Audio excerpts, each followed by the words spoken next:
Hi, everyone, and welcome to cells. We're going to talk about cell form and function, um, cells and what they're made of, how they interact with each other, and things like that. And we're going to talk about different parts of the cell, organelles.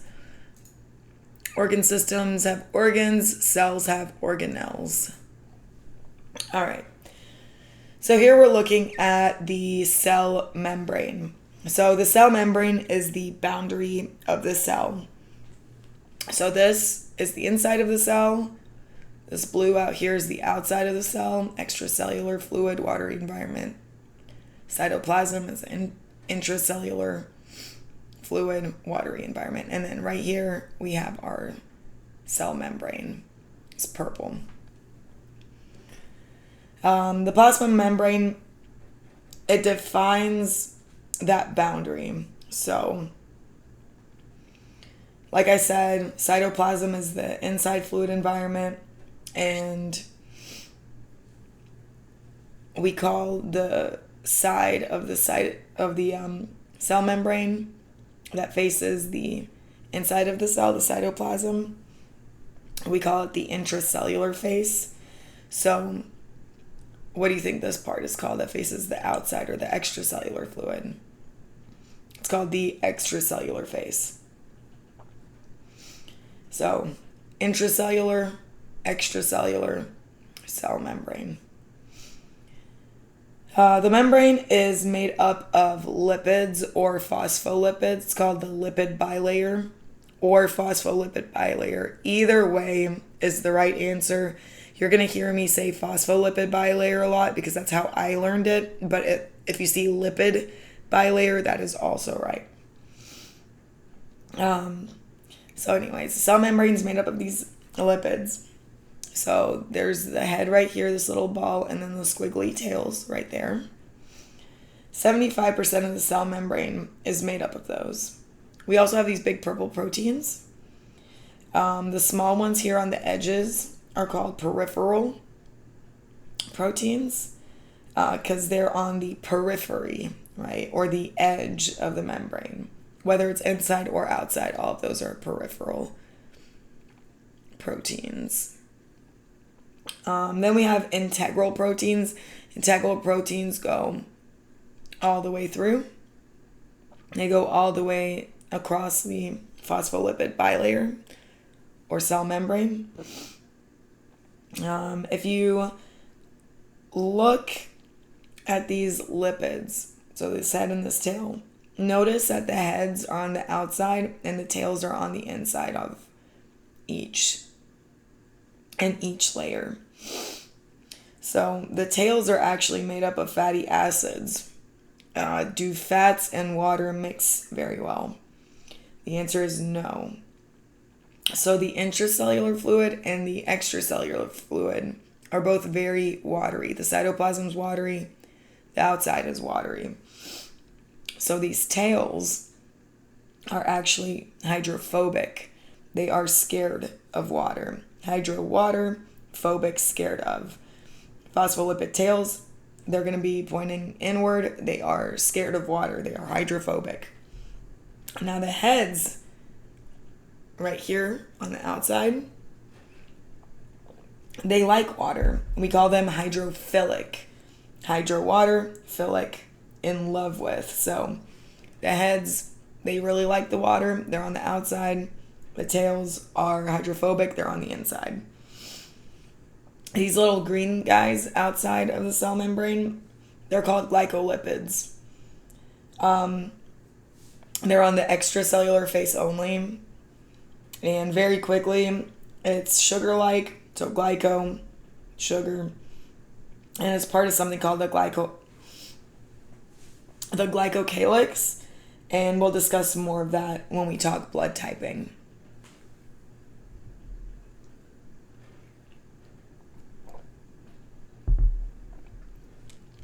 Okay, so tight junctions.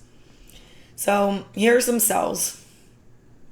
That's a cell, that's a cell, that's a cell. On top of these cells, we have these microvilli. So microvilli are finger-like projections that actually increase the surface area of these cells. Remember, we talked about more surfaces, more surface area. So that's what the microvilli do. They're on the surface, and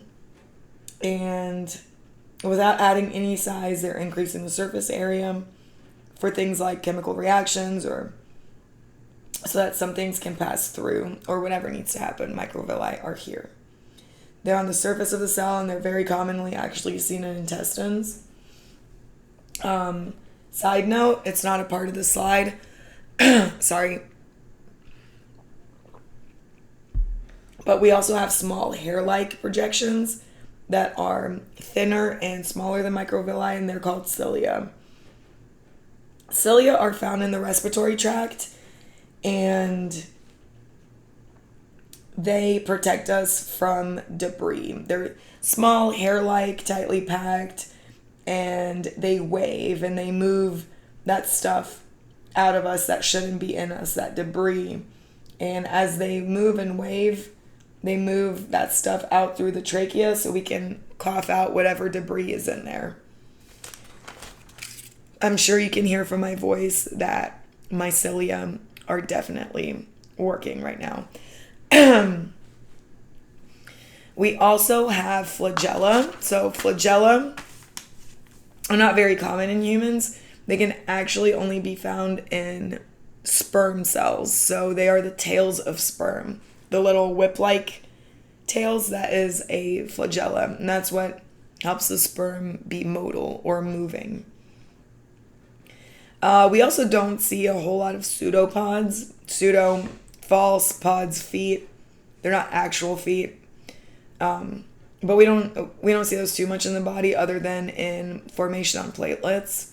But again, that's blood lecture next semester. If you need a visual of what pseudopods look like, think amoebas. So you remember probably in high school you saw what amoebas looked like in a microscope. Those are the pseudopods. They're not really feet, but they move around with those little projections, the little weebly wobbly looking thing. But this slide we're talking about tight junctions. So tight junctions are different types of connectors between cells. Tight junctions, as the name implies, are very, very tight.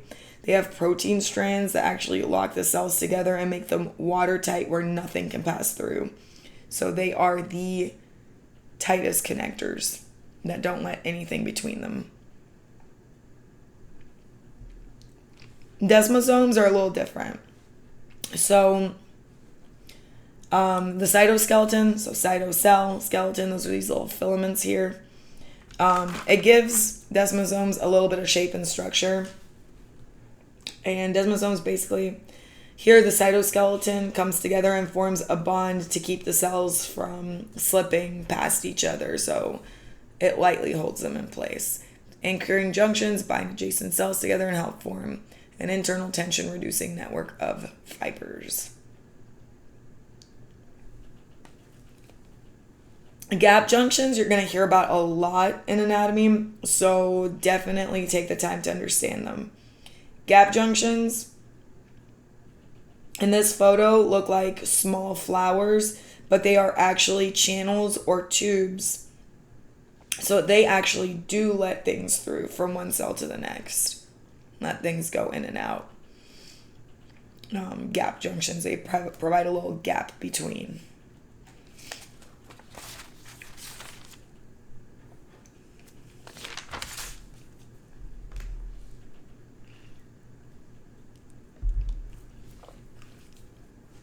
So, talking about things moving through cells, there are several different transport systems in cells, and we're going to talk about both passive transport and active transport.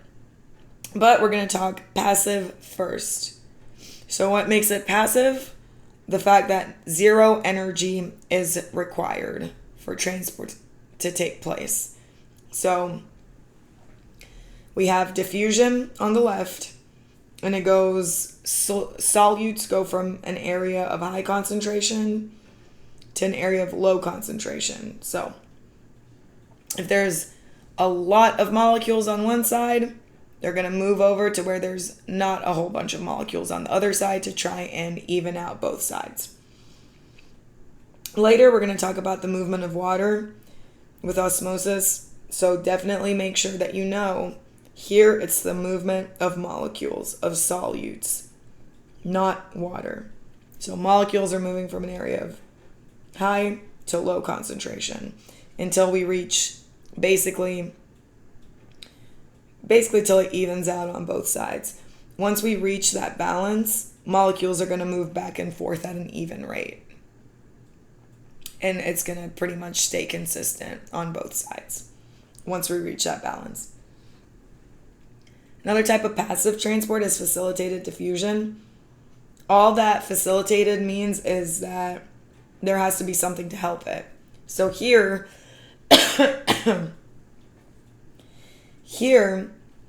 carrier protein is required to help move molecules from an area of high concentration to low concentration. Again, zero energy required. Again, another type of passive transport. So here's a more realistic example of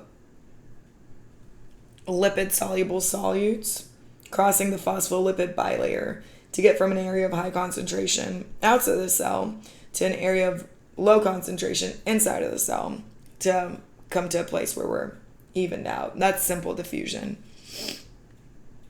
So fat-soluble molecules directly through the phospholipid bilayer. Simple diffusion. High concentration to low concentration to get an even balance. So now an example with water, but this is not osmosis yet. Okay, we're not talking about osmosis. We're still talking about passive transport of solutes. So let's say there's a lot of sugar on one side, but not on the other. You can tell here, a lot of red dots, not that many red dots. Some molecules are going to move through the water to balance it out. But notice that the water level did not change. Water was not moving, the particles were. Super important.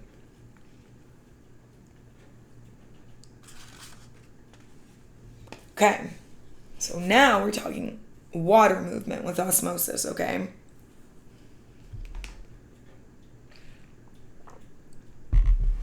Now, when you have diffusion of water, water is a solvent.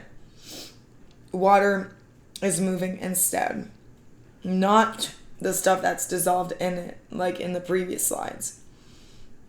Osmosis is the diffusion of water across the phospholipid bilayer, or lipid bilayer, same thing. Again, I call it the phospholipid bilayer. So you guys have probably all heard of osmosis. Remember, osmosis is diffusion of water. Water is what is moving.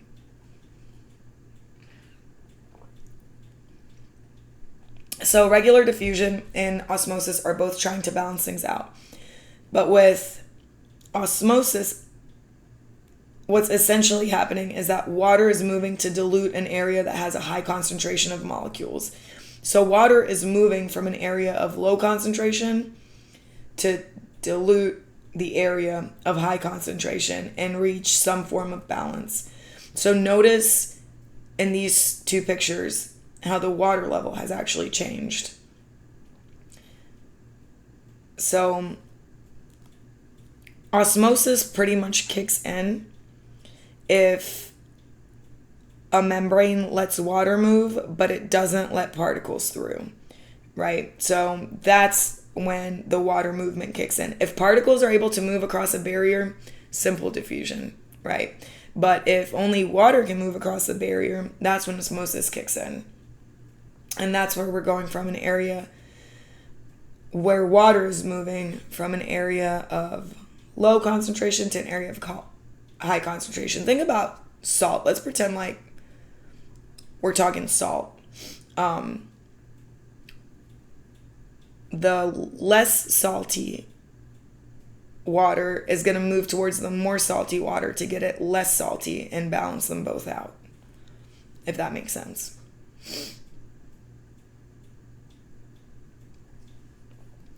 Okay, so again, osmosis it's still a passive type of transport, but it is where water is moving and not the molecule or the solute or the particle, if you will. Water is what's moving. So now hypotonic solution, what's happening? So notice that the cell is swelling.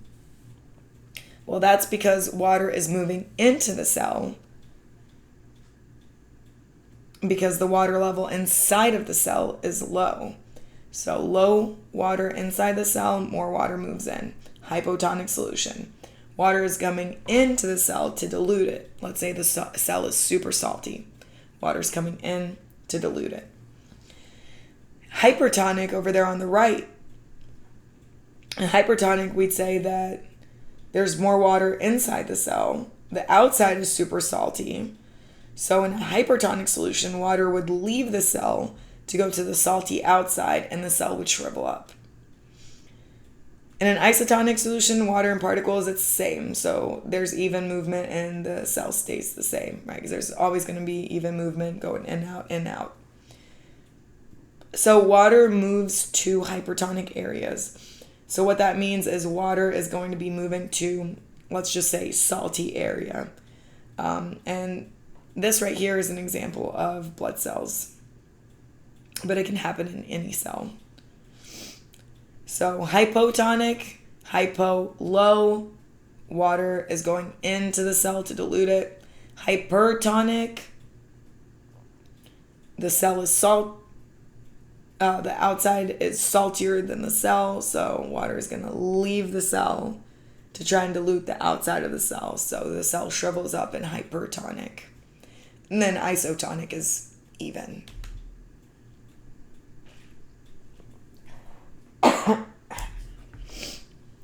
So here are actual red blood cells and what they look like. Here's a red blood cells. Here's a normal red blood cell, isotonic. Here is a shriveled up red blood cell in a hypertonic solution. And then here's a swollen red blood cell in a hypotonic solution. So cells retain their normal size and shape in isotonic solution, same solute water concentration as inside cell. Water moves in and out. So that's happening all day. Hypertonic solution, the cell loses water by osmosis and shrinks in a hypertonic solution, contains a higher concentration of solutes than are present inside the cells. And then hypotonic, cells takes on water by osmosis until they become bloated and burst, or lyse. That's what it's called when a cell bursts. Hypotonic solution contains a lower concentration of solutes than are present in the cell. So this is everything we talked about in the previous slide. If you're confused, just try and remember hypo, low, big O, swollen cell. Hyper, high solute on the outside, shriveled cell. Water goes out, hypertonic, hypotonic, water goes in. And then iso is the same. Carrier-mediated facilitated diffusion. Sounds very, very difficult to say, but basically this is where you need a carrier to help diffuse. So basically here, it allows something that can't cross the phospholipid bilayer through simple diffusion to cross via a protein carrier. That's all I want you to know there. Channel-mediated is a straight opening, so small things can come and go straight through these these channels. So through a channel protein, mostly ions selected on basis of size and charge.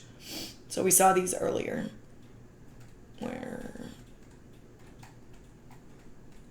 So right here, that's a channel protein. One of these integral proteins that crosses all the way through the phospholipid bilayer. Okay. All right, here's a quick summary. Passive transport, remember, requires no energy. We have diffusion, facilitated diffusion, and osmosis. And then we have active transport. So active transport is active. It does require energy because here we're going against the gradient. So Notice the first example is moving solute from an area of low concentration to high concentration. So this doesn't happen easily. Passively, solute would go from high to low. So in active transport, to get a solute to go from low to high, you need energy to basically swim upstream, to move against the gradient, against the grain. ATP is the cell energy that facilitates that.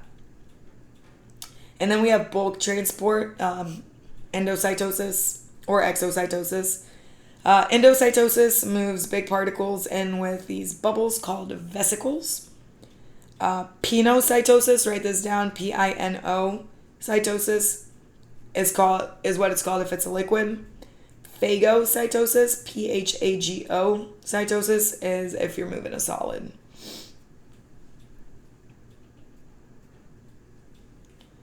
All right, so now we're going to talk about the actual cell. These structures, what they look like, what they do.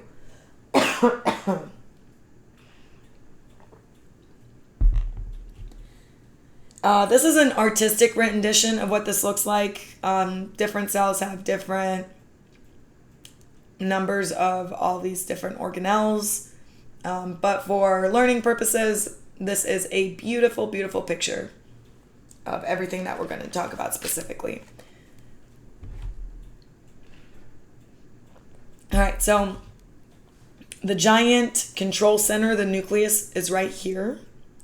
And it is made up of the nucleolus, dead center. And it is wrapped with a nuclear envelope. That nuclear envelope has pores in it that allows mRNA to come and go from the center of the nucleus out into the cytoplasm. Then you have these blue folded tubular type deals called the rough endoplasmic reticulum. It's called rough because it is studded with ribosomes. Ribosomes are our little protein factories for the cell. Next to that, we have the smooth ER right here. Smooth ER actually does something completely different, which we'll talk about. It actually looks completely different too. So don't get those two confused. Rough ER has the ribosomes and it wraps around the nucleus. Smooth ER looks tubular and it doesn't have any ribosomes attached to it. Then we have right off the rough ER, we have the Golgi apparatus, and that is our post office. Packages and sends it out. Golgi is our packaging center, but I will always refer to it as a post office. Here inside the mitochondria, we have these little folded pieces called cristae, Cristae. They actually increase the surface area. And mitochondria have cristae inside for packaging ATP energy. So remember, mitochondria is the powerhouse of the cell. Increased surface area helps them produce more ATP. The cytoskeleton right here, it covers the cell. Microtubules, microfilaments, filaments, myofilaments, intermediate filaments. All of these are part of the cytoskeleton. Centrioles, they help with mitosis. Lysosomes, right here. They are packed with enzymes that help break things down, whether it's broken pieces of organelles, broken pieces of cell, bacteria, viruses. Lysosomes are packed with enzymes that break it all down. Cytosol is the liquid gel part that holds everything together. Peroxisomes, where are they? There they are. Peroxisomes are they break down alcohol. Byproducts are peroxide, which is H2O2. H2O2 is dangerous, so peroxisomes further break those down into water and oxygen. So if you're binge drinking, your liver's peroxisomes are increasing in abundance and activity. All right, they're working extra hard to break down all of that alcohol you have ingested. All right, so first, the cytoplasm. So cytoplasm is made up of cytosol, which is thick jelly-like jello substance of the cell. and it's made up of the organelles within it. So cytoplasm equals cytosol and organelles. It gives the cell shape, it fills it out, it helps space the organelles out. I think of cytosol, like I just said, jello, and think of the organelles like fruit. The cytosol is going to space out the fruit in the jello.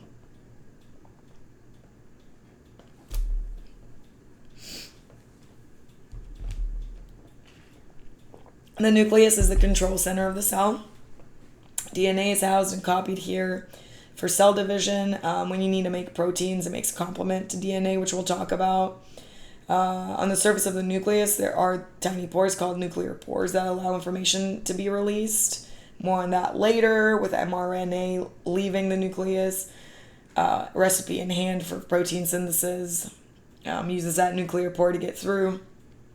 And it heads straight to the ribosome, where we make proteins. So now we're at the ribosome. At the ribosome, we have something called ribosomal RNA. We'll talk about this a lot more. Messenger RNA. So ribosomal rRNA. Messenger is mRNA. RNA is ribonucleic acid. Basically, mRNA, messenger RNA comes in. tRNA, transfer RNA, brings in these amino acids that you see. And docks the mRNA over and over and over again until a bunch of amino acids hook together and make a peptide bond. This is called a peptide chain. If a bunch of peptide chains come together, it's called a polypeptide, which is a protein. Or a simple peptide chain is also a protein. But if you hear polypeptide, it's multiple peptide chains, also a protein. Anyway, there are ribosomes that are floating freely in the cytosol, but then there are also ribosomes that are attached to the rough endoplasmic reticulum, the rough ER. And that rough ER, remember, it's that sac-like layer around the nucleus that's studded with ribosomes all over itself. So proteins are made, and they're sent through an assembly line in the rough ER where the finishing touches are put on, and boom, proteins are moving towards where they need to go. And where they need to go is going to be towards the Golgi apparatus, but we're going to get there in a second. So rough ER is in charge of making proteins, and it does the folding, gets them to where it needs to go. There are structures to protein folding. Primary structure, secondary, tertiary, quaternary, each get a little bit more involved as you go. More 3D, more functional protein complexes. From simple to 3D functional to complexes. All right, and then the smooth ER, so that's a synthesizer. Remember, smooth ER synthesizes, but what does it synthesize? It synthesizes lipids. So smooth ER does a little bit of detox, but it deals more so with hormones and lipids. It makes lipids for use with steroid hormones. Remember, lipids are fats. So rough ER is helping with protein folding. Smooth ER is synthesizing lipids. All right, so Golgi apparatus is usually attached to the rough ER. Proteins are made in the ribosomes, they're folded by the rough ER, and then sent to the post office called the Golgi apparatus. So it packs it in these little vesicle packages and readies them for shipping. The lysosomes, they are jam-packed with enzymes. So enzyme-packed wrecking ball of the cell. It's basically the Lysol of the cell. Think about what Lysol does. Cleans everything up, breaks down viruses and bacteria.